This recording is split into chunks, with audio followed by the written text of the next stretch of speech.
Okay, so let's talk about Russia. Russia is a very big country, as you can see, very into the north, so it's very cold. Now, Russia is an interesting story. So, Russia used to be the Soviet Union, and then, due to international pressure, they underwent some democratic reforms. However, those reforms don't seem to have changed this situation very much, as state legitimacy is still very high and group grievance is rather high.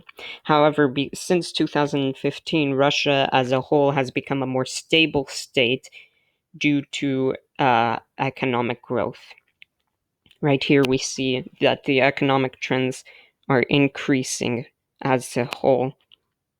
And it's increasing, that's increasing. Everything's been going, it's a steady slope downwards since the early 2000s.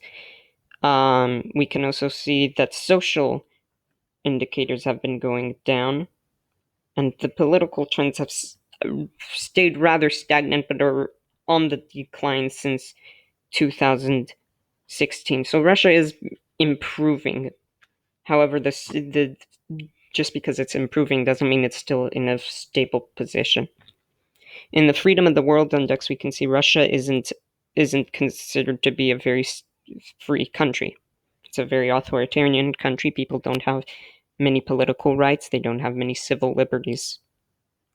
In the Democracy Index, Russia only scores 3.11 out of 10. So it's an authoritarian country, one of the most authoritarian countries in the world.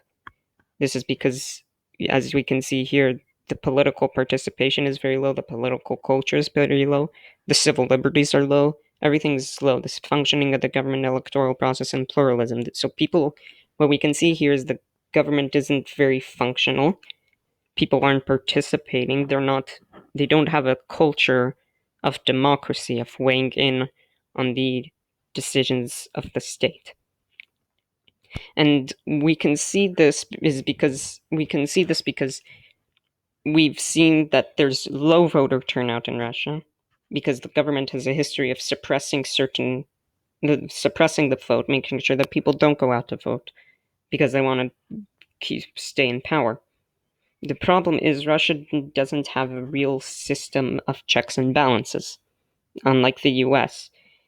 Russia, basically, Putin and his allies control the government.